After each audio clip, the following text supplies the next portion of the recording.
What's up, guys? Con and Bell here, and I play Fighting Leaf on the interwebs. And today, I want to say that I'm actually a pretty regular fan of the Kentucky Derby, hailing from the state where I come from, and in fact living in the city of Louisville. But even I know that sometimes merchandise is a little bit overhyped.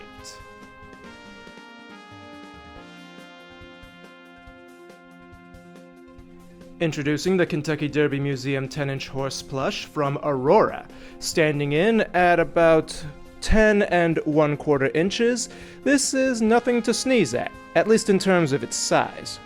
It's covered in a kind of furry polyester that is actually quite nice to the touch. I have felt better, but not a lot better.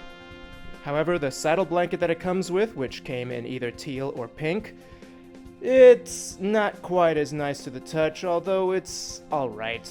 It's stitched on by its four corners to the horse's body, and it has Kentucky Derby #1 written on it on both sides. One thing I don't understand, though, is why they decided to keep the really fuzzy fabric for the four hooves of this creature. I mean, shouldn't it be made from something a little bit less fuzzy to create the illusion of a hard horse hoof? I mean, it's not like they didn't have it laying around. But one thing I will notice is that while you can't really hear it because they're packed in there so tightly, the hooves are actually stuffed with bean material to weigh it down. This helps it stand upright, which is always a positive in my book. I mean, not by a lot, but it's something. The horse's face is unfortunately a bit of a mixed bag, because on the one hand, it has a very charming tuft of white fabric on its forehead, and its glass eyes and little hard felt nostrils give it a lot of, well, horsiness to it, for lack of a better term. On the other hand, the shape of its head looks more like an ox than a horse, if you ask me. And remember when I was talking about its hooves being too fuzzy? Well, right here in its inner ear, they have demonstrated that they have a less fuzzy fabric that they could have used to make them. All they would have to do is just color it black somehow. Or maybe they just didn't have this in black at the time when I got it, in 2019. One thing I am impressed with, though, is the fact that this thing can actually stand up on its own. This is a little bit surprising given the strange inward bend of its legs. And let me tell you, it doesn't stand up extremely well. But I imagine that comes with the territory when you're making such a top-heavy creature as a freaking horse. Unfortunately, this creature's greatest flaw is its mane and tail, which are made of a slightly coarser material to touch, and just go everywhere. Now, this isn't a very uncommon flaw. For instance, I have this figure from my early childhood. I can't really review it because I cut the tag off a long time ago. But come on, if My Little Pony figures can do a better job, then why can't you guys? I know the My Little Pony series are plastic figures, but come on, there's gotta be some common ground they can use to make proper soft toy manes. And I just so happen to have an example of this done much better in this Pumbaa figure I got while I was at Disney World. Honestly, they've been producing this same Pumbaa figure since the movie came out decades ago. I got this bad boy back in 2017. All that being said, it has a few decent marks of quality here and there, but the problem is, this is probably one of the blandest and most boring things I've covered on this show.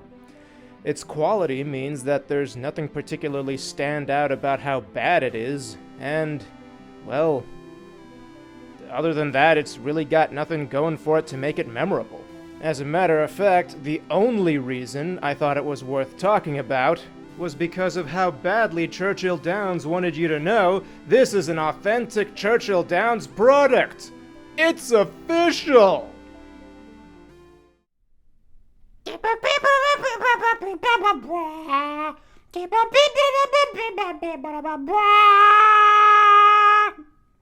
And they're off! Itty Bitty takes an early lead, followed closely by Pumbaa from behind, and then behind them is Keldale, pacing himself in the outside until he makes his move.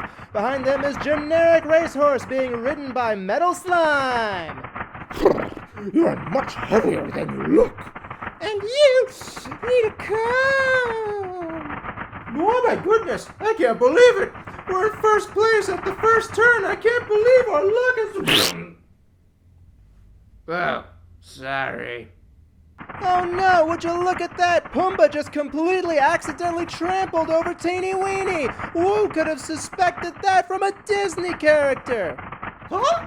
And that's why you never mess with the mouse. Oh, he did not just cheat in this legitimate sporting event. Don't worry, I've got this. Marching fishes! Oh, hooray! Bob's still a fish. Looks like Pumbaa and his rider Mickey Mouse got their just desserts for that one, folks. Now it's just a race between Keldale and the Generic Racehorse. Who will come out on top? It's Keldale, Racehorse, Keldale, Racehorse, Keldale, Racehorse, and it's Generic Racehorse by a nose! And congratulations, Generic Racehorse, you've won the Plush Tucky Derby! Hooray! What do I win? Nothing, because you're just so bland and boring. Bye!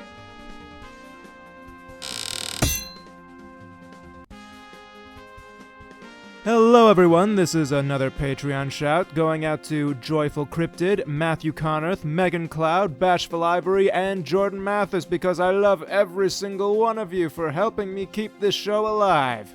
Also, if you liked this video, please hit that like button and leave a comment below so the YouTube algorithm will love me again. Also, be sure to check out my music man Steve Sharp. A link to his YouTube channel is in the description. And if you wanted to send me anything for me to look at on my show, just send it to P.O. Box 82, Prospect, Kentucky 40059. Take care and stay awesome.